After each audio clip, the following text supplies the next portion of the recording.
I'm Autumn Lockett. And this is Mitch Randall. And you're listening to Good Faith Weekly. Welcome to Good Faith Weekly. On this episode, Autumn and I are going to catch up, talk about the president coming to Oklahoma on Saturday, and then we're going to do, in our deeper dive, we're going to talk a little bit about the remembering of Juneteenth on June 19th, the release date of this podcast, as well as how that fits in the context of the Black Lives Movement across the globe in this particular era. And then in our interview section, we've got a very special guest with us, the Reverend Jack Glasgow from Zebulon Baptist Church in North Carolina. He has a new book that has just been released by Nurturing Faith entitled Seeing with Jesus. And it is an extraordinary interview you won't want to miss. Autumn, how are you doing this week? We are doing well. It's, how long is this now? 3 months, I think, since we started this whole COVID stay at your house to flatten the curve situation. Our state has opened back up. The curve is no longer flat. But personally, we're doing fine. How are y'all? We're doing well. We're into Q2 of quarantine, second part of, or entering into the fourth month, obviously. It's going okay. I think the walls continue to press in just a little bit.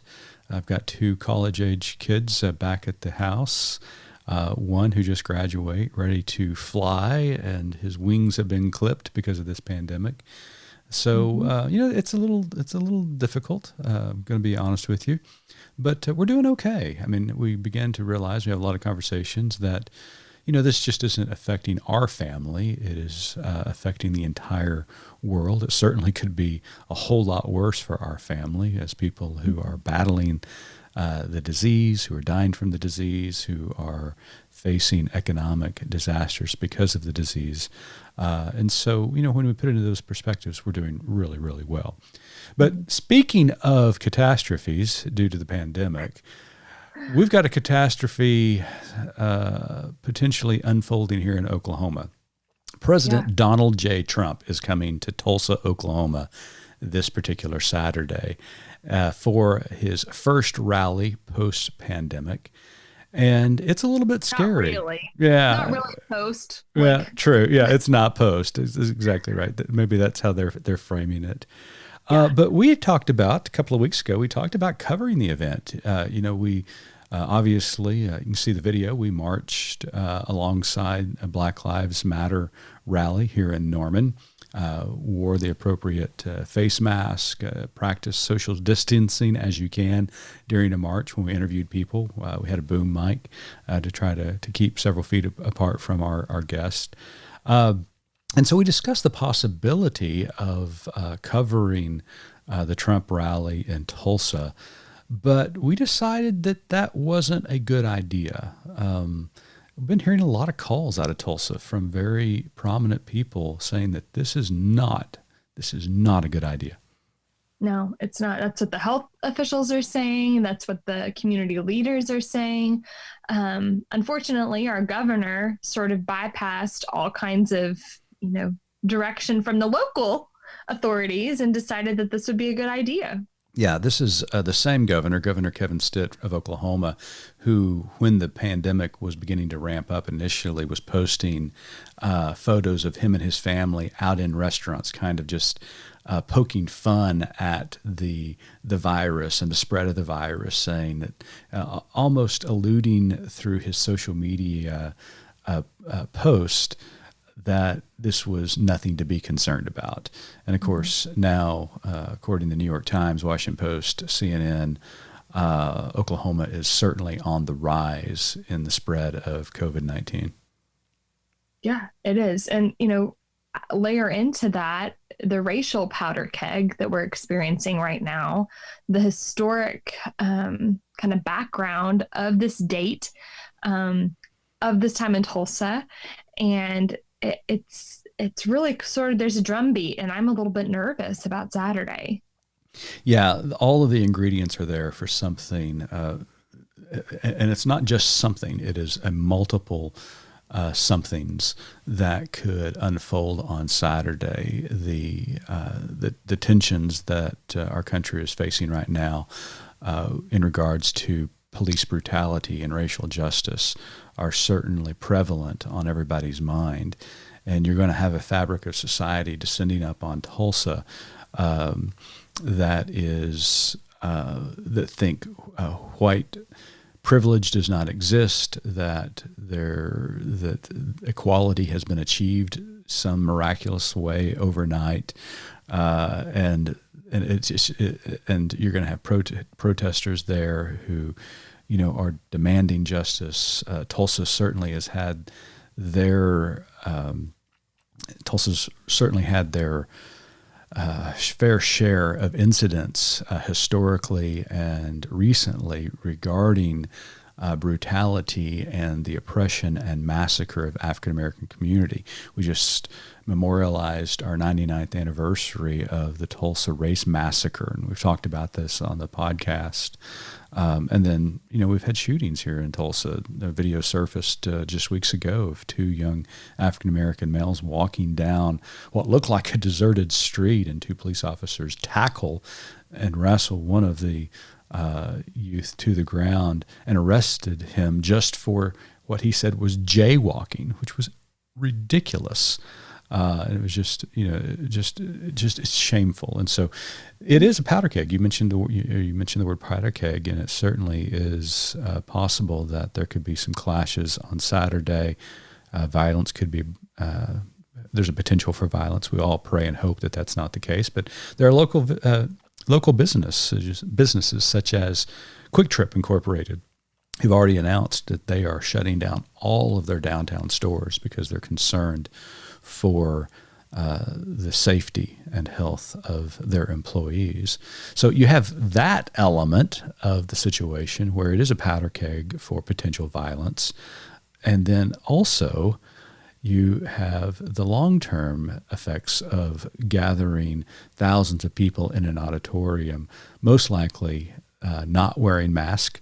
There are going to be masks provided, but it's not going to be required. And the president has already done what? Oh, yeah. He's already said he's not wearing one. He's not going to wear one, but he's also asking people to sign or agree to the terms that if they contract COVID-19, that they cannot sue him or the campaign. So it's the hypocrisy at its highest levels.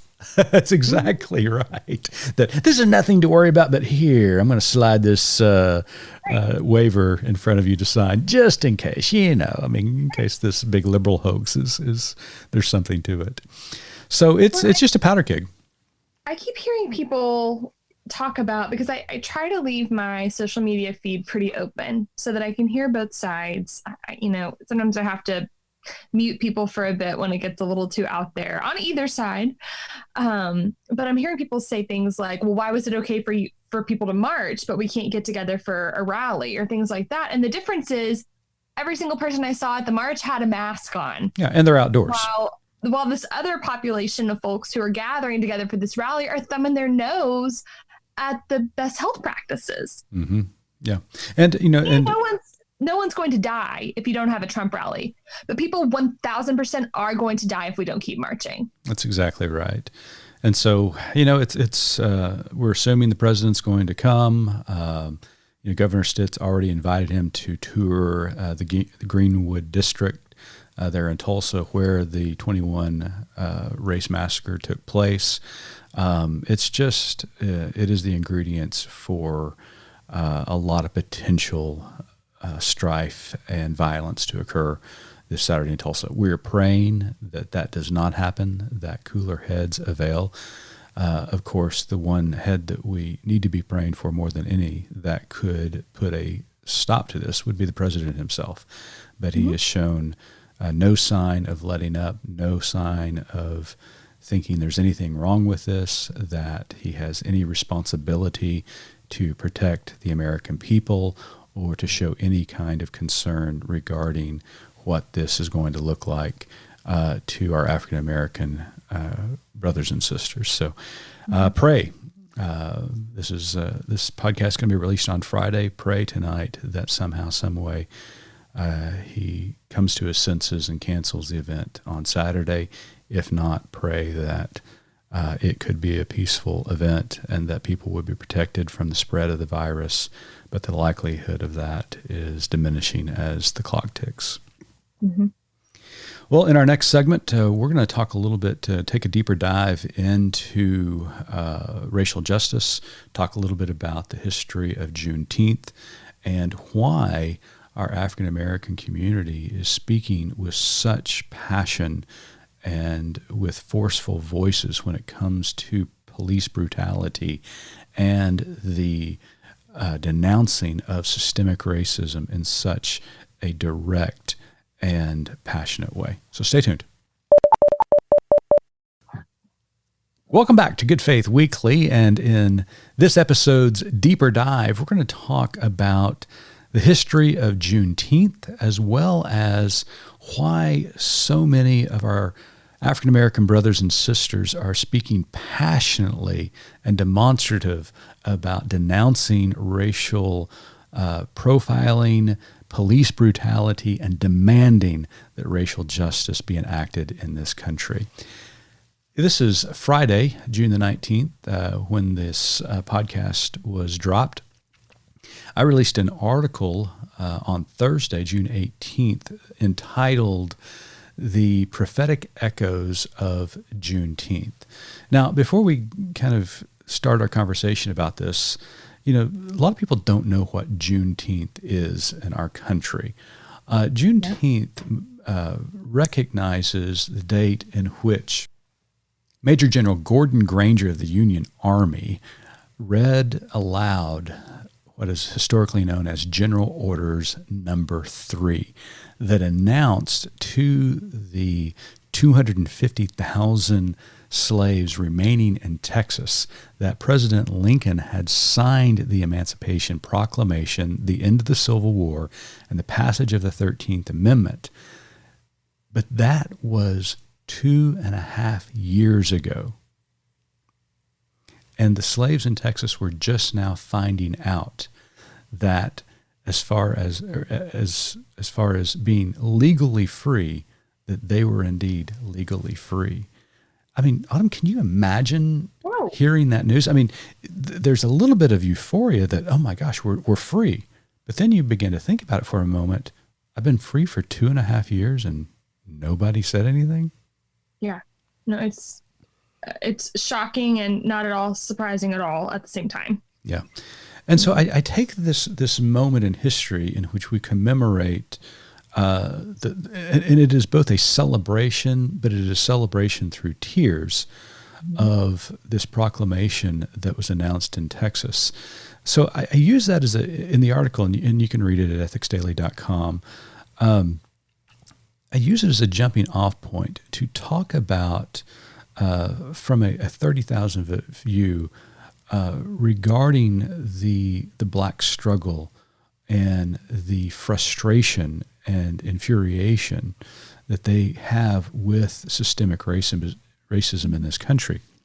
So think about this for just a moment. So for several hundred years, your race, if you are a Black person in this country, have been suffering under the oppression of slavery. And that's all across the country, North and South, but in particularly the South. And then all of a sudden you are told that you are free. I mean, what better news could anybody hear who has endured that kind of horror over 200 years?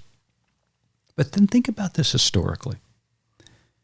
After the Emancipation Proclamation, after the 13th Amendment, after the defeat of the Confederacy, another form of slavery began to emerge. Instead of reparations, we get Jim Crow. You get Jim Crow. And for over a decade, Jim Crow rules the South. Mm-hmm. And as we were talking to our resident historian here at Good Faith Media, Dr. Bruce Gorley, who is actually an expert in Civil War history, he was identifying for us that, what happened after the Civil War is that all these Confederate soldiers and these Confederate veterans, returned home after their defeat. And, we're talking about the bringing down of statues, and which is very appropriate. It's just ridiculous that we have statues of traitors that we memorialize here in this country. But on a more tangible basis and a more local basis, these Confederate soldiers moved into law enforcement, moved into the judiciary, moved into the judicial system as prosecutors. And so they're still there. those beliefs didn't go away. And so in the enactment of Jim Crow, they made certain that if indeed the federal government was going to allow Black Americans to be free, that in their local municipalities and in their states, while they may be technically free, they were still going to be enslaved by the systems of the law and the systems of the institutions that Black people lived under, in particular in the South. Yeah. And so, there's a running line I use in the piece that suggests that freedom without being free is still slavery.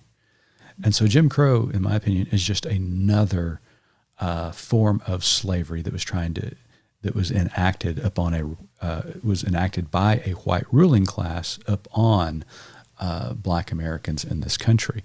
And so we've got a decade of that, or not a decade, we've got a century of that unfolds. And then that brings us to the 1950s and 1960s and the Civil Rights Movement. It seemed like we were at a point of true progress, a true watershed moment with the marches taking place across this country, the demand of segregation ending and integration taking its place.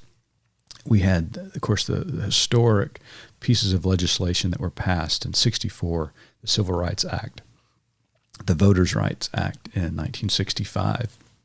And it seemed like, as Dr. King suggested, that the world was standing on that mountaintop, as he recalled the Moses imagery, waiting to walk into the promised land of equality for all Americans.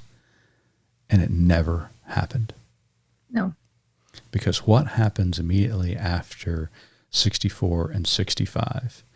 1970 rolls around, and under the administration of President Richard Nixon, all of a sudden there's a emphasis on what is termed law and order, which is really... That just sounds familiar to our audience today. That's exactly right. And so this law and order motif ushers in what is the era of mass incarceration and a complete breakdown of the justice system. And it's the epitome of systemic racism in the United States. From 1970 to 2019, our prison population has grown over 700% in this country. And not only is that public prisons, but you add in to the equation private prisons, there is no incentive of rehabilitation in this country. It is all about incarceration. And predominantly, our prisons are populated with our Black and brown citizens. It is just mesmerizing that we have allowed this to transpire here in the United States. Mm-hmm. And it's just heartbreaking. And it's just, and hear me when I say this, I want to be very clear. While this was ushered in under Republican administration in 1970, it has also been perpetuated by both parties. One of the most striking pieces of legislation that ramped up mass incarceration was under the Clinton administration. And the crime bill that was passed during their administration, the 3 strikes and you're out laws that took effect. This is a blatant example of how systemic racism has not only allowed to fly under the radar, but it has been in our midst all along, and white people just can't see it. Mm-mm. And the They reality won't is, see it. and They won't see it. can't. They Can't. just won't. Yeah, they will. And that's a good way of saying that. It's not that they can't see it; they won't see it. Mm-hmm. But the reality is, and I go back to that statement: freedom without being free is still slavery. Mm-hmm. And we go back, we come full circle, and there's this wonderful documentary on Netflix by Ava DuVernay entitled 13th. And there's the clause in the 13th Amendment that outlaws slavery unless of people being incarcerated. And so what we are seeing here in the modern day is a re-enslavement of our predominantly black citizens, but also our brown citizens. And again, freedom without being free is still slavery. So, we've gotten some pushback this week at Ethics Daily about an article that ran this week by Judge Wendell Griffin, who's been a guest on our pod, talking about the passion in which our Black Americans are speaking out. And there's probably no better way to put it, a disgust that some white citizens are now just opening their eyes to the injustices that the Black community has faced, not just recently, not just since George Floyd died, but since the beginning of this country. Why are they just now coming to grips with this? Yeah, I mean, and I own that.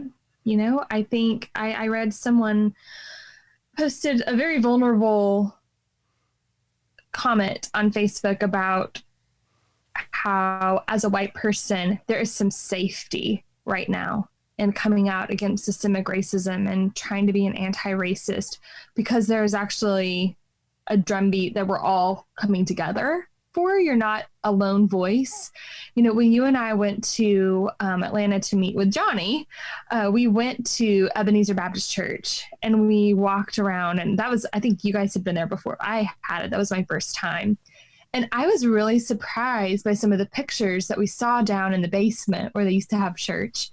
There were a significant number of white faces walking with Dr. Martin Luther King Jr. And that's not a story that I'd heard before. And honestly, it was that moment. When was that? Was it February that we were there? Yep, February 2020. Yeah. Feeling really convicted that I needed to do more, and really felt like in joining with Good Faith Media that it was a way that I could, but it's not enough. And it's something that I should have been louder and more active in, for always, because of the reasons that Judge Griffin points out in his article. Yeah. So, I mean, I don't blame the Black community who says we appreciate our white brothers and sisters saying the words Black Lives Matter or sharing content on social media. But don't think we are unappreciative when we accept this with a hesitancy. Mm-hmm. Because we've been told this story before. Yeah. We've been made promises before. And when it becomes untrendy, or when it becomes difficult, when it means that somebody of white descent has to sacrifice something or give something up, then all of a sudden the story always changes.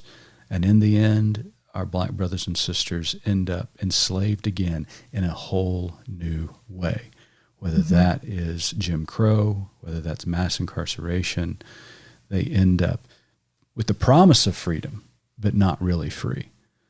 So I don't blame them one bit for being skeptical of this movement. They're hopeful. Or for being frustrated, for it taking so long. Yeah, absolutely. Absolutely. So our hope and prayer, obviously, is that this is finally a watershed moment, a hinge moment in which true racial justice can be elevated, not only in this country, but around the world. And in the words of Dr. King, that even though we stand at this mountaintop, that just maybe, as we marched up the mountaintop, we can now march down it, entering into the promised land of equality for all of God's children.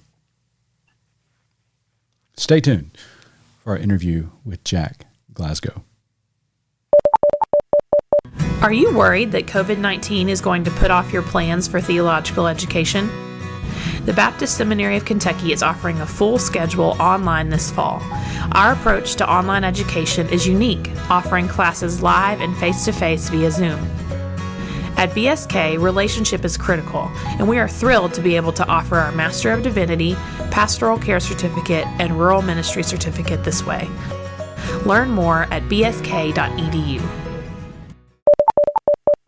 Welcome back to Good Faith Weekly, and we're excited to have a very special guest with us on this episode, Reverend Jack Glasgow from Zebulon Baptist Church in Zebulon, North Carolina. Jack has just released a new book entitled Seeing with Jesus.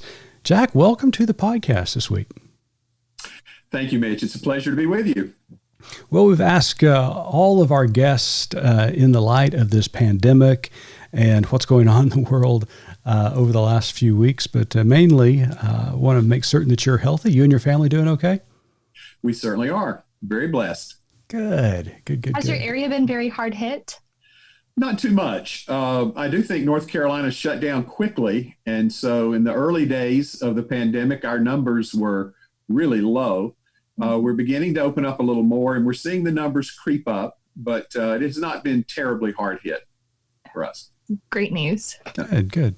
Well, we want to jump right into the book because it is so good. Love the title, Seeing Jesus. And for those of you who are interested in it, you can pick up your copy at nurturingfaith.net or Amazon and Barnes & Noble. But we would recommend you pick it up at nurturingfaith.net. Now, Jack, the title, Seeing with Jesus, it certainly seems self-evident that all Christians should see the world through the eyes of Jesus. But let's just be honest, that can be challenging at times for people of faith. So let's just begin with more of a broad question. Why did you feel compelled to write the book? Well, I wanted to write the book primarily because of recognizing how many people use the term biblical worldview, Christian worldview, often to support their own political and social views. And then you listen to what they espouse, and it often has very little to do with what was revealed of Christ in the Gospels. And certainly being a part of nurturing faith and the emphasis on of Jesus' worldview, I wanted to produce a resource that Christians could use, congregations could use, so that we really did say, let's let the Gospels shape our understanding of how Jesus viewed the world. Excellent. Love that. Absolutely. So the theology of seeing is really intriguing. A lot of times we go through our life observing, but how do we truly see other people's situations? We don't do it very often. So can you explain a little bit the difference between observing the world and seeing the world through the eyes of Jesus? Well, for me, it was really about vision. I think it's easy to use words to describe, this is what I believe, this is what I think.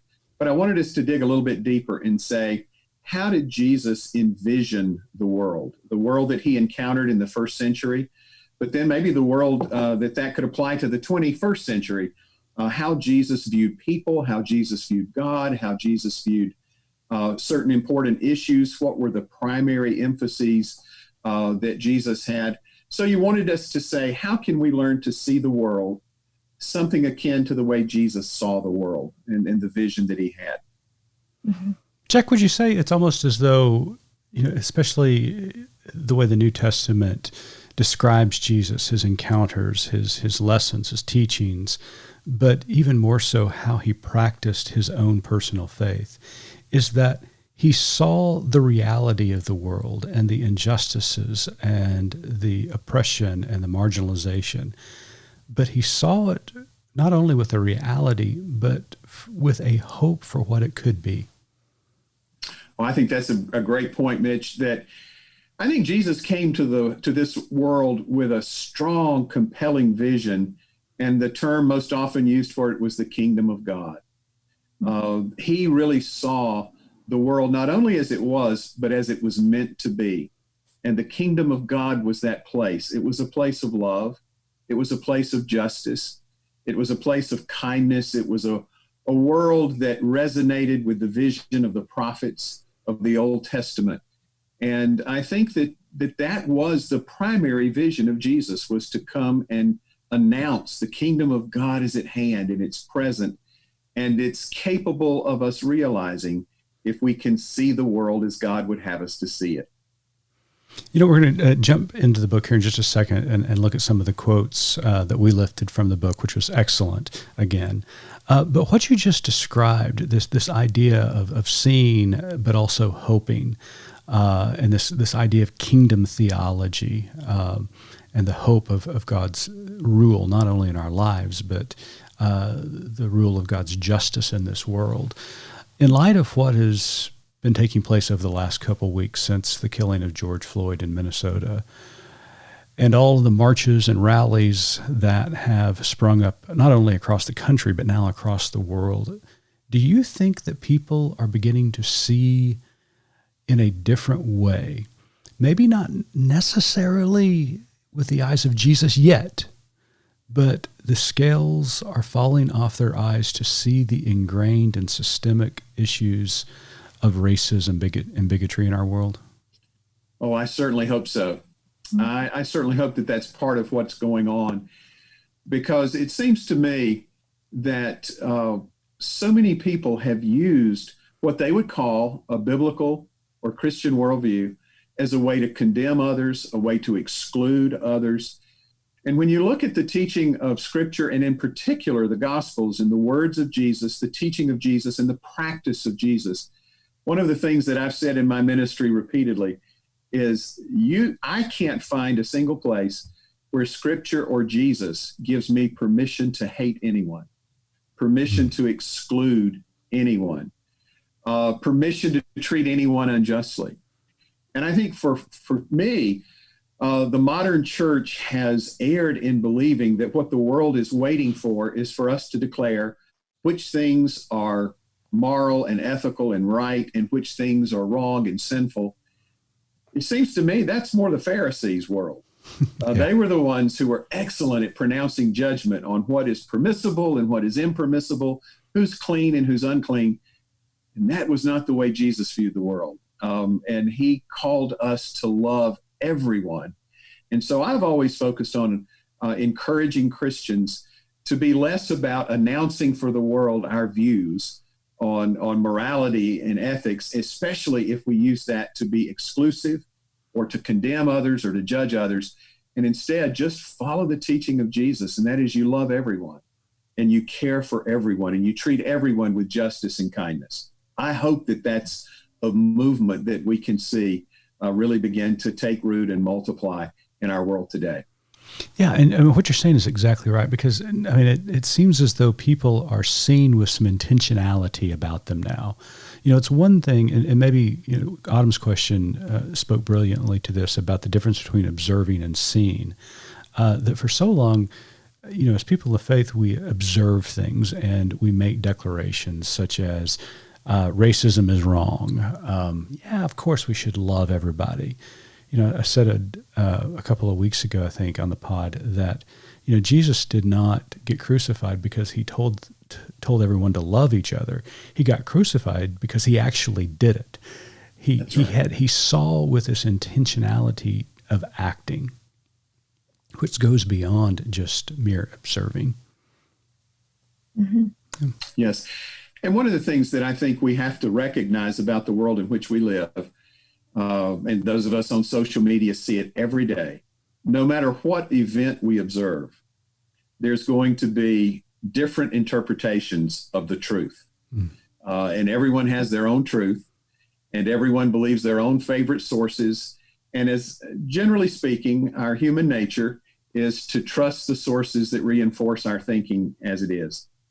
I think in that world in which we live, where we see these competing narratives describing the same events we observe, but in such different ways, I think if we as Christians can make a commitment to try and see things more from a Jesus perspective, a Jesus worldview, and to really try to ask ourselves the question, based on what we know about Christ from the Gospels, how do we believe Jesus would be seeing the events like we've watched in Minneapolis, in the protests, the things we've seen in the pandemic.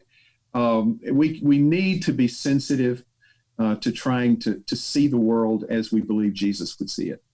Yeah, well said. Well said.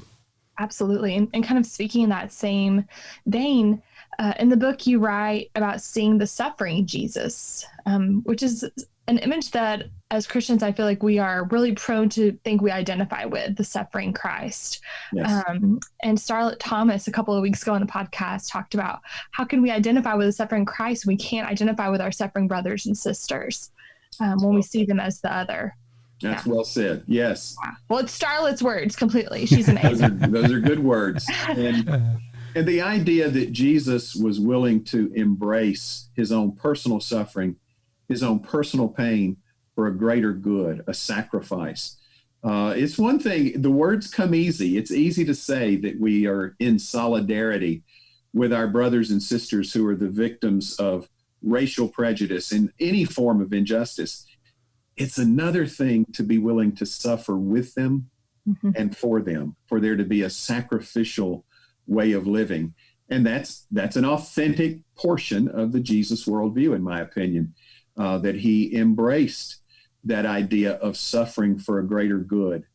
Yeah, in the book, in that particular section of about suffering, you lay it out beautifully, but then you draw this conclusion that your experience is that Christians in America struggle with the grasp of the enormity of this ordeal that Jesus suffered. What are some barriers that are in place right now that we need to recognize that prevent us from identifying with that suffering? Well, I think that we are so privileged and blessed. And from the beginning of time, people who are privileged and blessed find it easy to construct a theology that says the world is as it is because it's the way it's supposed to be.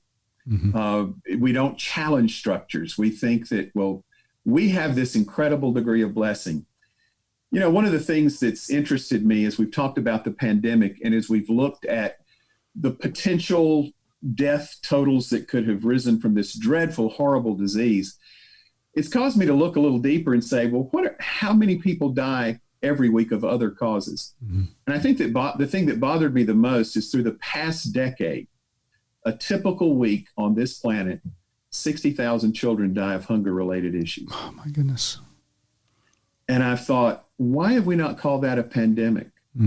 You know, over 3 million children a year in this world, that their death can be attributed to the lack of nutrition.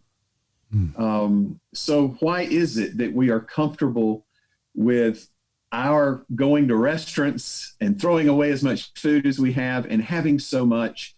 Why have we never really addressed that we need to be doing more to feed hungry children? We care about it. We say those words, but will we enter into the passion of Christ? Will we embrace some sacrifice on our own part to turn that around? It bothers me about myself. I'm not pointing the fingers at anyone, about myself, that I am as comfortable as I am, and that over the past decade, 60,000, every week when I'd get up in the pulpit between sermons, maybe another 60,000 children died that week because they didn't have enough food. That's a passion that the church needs to be more willing to embrace and to feel and to act on. Yeah, absolutely. And that's very, very well said. What a tragedy. And you're right. I mean, one of the things that this pandemic has revealed has been, in comparison to other deaths, other tragedies that are taking place on a daily basis, that we have just kind of ignored and just kind of let fall to the wayside as we continue living our lives of privilege. And so, yeah, I think you're absolutely right. And then this most recent situation with the marches and the rallies and the cries for Black Lives Matter and racial justice, I've never heard so many people talk about systemic racism in the last 2 weeks than I've ever heard before. I mean, it's just been remarkable. People talking about the ingrained racism within our institutions and white privilege It's just been a remarkable thing to see. I think that there is more than an observation anymore. People are really seeing the injustices in the world. Part of my own call to ministry can be traced to systemic racism. Mm-hmm. I grew up in a small, wonderful suburban little area outside of Atlanta, Gresham Park in Atlanta. And it was the place that I lived from being 10 months old all the way up to my graduation from high school as an 18-year-old. But back in 1973, as I was graduating, that neighborhood was part of a neighborhood that was changing racially. And at the time I graduated, every house is up for sale, and the white flight further out into the suburbs was taking place. And I can remember the day that we moved and we left my boyhood home, and I realized that we were moving for one reason, and that was because of persons of color, Black families moving into our neighborhood, somehow made all of us, my family, other families, believe that we needed to move and move further out and live in a better place rather than being neighbors to our new neighbors who were moving in. I remember crying that day as an 18-year-old and remember saying to my mother, something is wrong with our faith. Wow. Something is wrong with our Christian faith. Yeah. That we are leaving the home we love because persons of color are moving into the neighborhood. I think that put me on a quest in college to find faith at a deeper level. And it was that quest, as I went to Georgia Tech, as I got a chance to work in an inner city ministry there, the Techwood Mission Center. It was just a quest to find a deeper level of authenticity of faith, because I knew that no matter how much we love the Lord, if we were going to move because people of color were moving on our street, something was tragically wrong. And that really became a part of the journey that near the end of my college led me feel I want to go into the ministry because I recognize that there's something wrong with the faith, that people who love the Lord, love the church, have a great level of piety and do wonderful things, will send missionaries all over the globe, but will move when a person of color moves on the street. Something was fundamentally wrong about it. Wow, that was powerful right there. Wow. Thanks for that. I've got a final question before we do a wrap-up question. And the final question is, at the end of the book, you talk about how the potential for Christians to fall prey to worldviews that are inconsistent or even dismissive of the teachings of Jesus. I think that is absolutely true. And so what are some suggestions that you have for Jesus followers? And I know they need to buy the book and read the book. Right, there we go. But what maybe is one thing that you can give our audience to help them see the world through the eyes of Jesus more clearly? Well, one of the things that I do mention in the book is that I really believe that the invitation of Jesus was always, come follow me. It wasn't like our evangelical invitations of, agree to these propositional truths about Scripture and about Jesus, and through your assent to these truths, you're saved. For Jesus, salvation was a journey and it was a process, and it began with that invitation, come follow me. I think we need to just sound that invitation. And within our churches, to our communities, to say, there is nothing more exciting, nothing more wonderful than a life that's committed to following Jesus, and to be well steeped in his teaching, in seeing his example, understanding his vision of the kingdom of God. I think that this is what our churches need to be focused on. And my goal in writing this, Mitch, was I wanted this to be a resource for the church. This is not a scholarly type of work in any way. And it's actually laid out that could be a Bible study, because there's questions at the end of each That's section. very intentional. That as a pastor, I know that I've got folks that are looking for Sunday school classes, small group Bible studies. At times our church has enjoyed everyone reading a book and then offering small groups to discuss it. I want this to engender discussion about who we really see Jesus to be, Do we really hear his voice? Do we really see the world as he sees it? And to me, that is the invitation to try to be the corrective to those who I think co-opt the name Jesus and the message of Jesus for their own political gain and to advance their own views. I think a church that really comes home to desiring to follow Jesus authentically and building communities that are Jesus following communities, I think it can make a positive difference. And I hope that the book can be a small piece of helping that. Excellent. Well, Jack, each and every week we ask one final question, and Autumn always has the pleasure of asking that question, and it has to do with our motto here at Good Faith Media. Yeah, so at Good Faith Media, our tagline is "There's more to tell." Can you tell us what your personal more to tell is? Well, that's a great question. I think my personal more to tell is to communicate a passion for the future of the church, because we hear so many pessimistic words about the church. And I've been blessed. I have spent my entire ministry career with one congregation, spanning 4 decades. And I sort of end the book on a very hopeful note where I just say, I've seen people over the course of the time that I've been their pastor who they really have learned to see the world like Jesus, and they've lived it. And I just, rather than some grand scheme, I just tell a story of a dear lady named Becky and what a wonderful job she did with her life here at Zebulon of seeing like Jesus saw things. So I have a great passion for what we experience in congregations. I think we have a great hope and a great future, and it will be a better future if we stay focused on that idea of seeing with Jesus. I love that. Well, the author is Jack Glasgow at Zebulon Baptist Church in Zebulon, North Carolina, and his new book is Seeing Jesus. You can pick up your copy at nurturingfaith.net today, so make certain you log on and purchase a copy. Jack, thanks again for being on the podcast today. We wish you well and the very best. Thank you, Autumn and Mitch. I appreciate it. For next time, make certain that you are living good faith.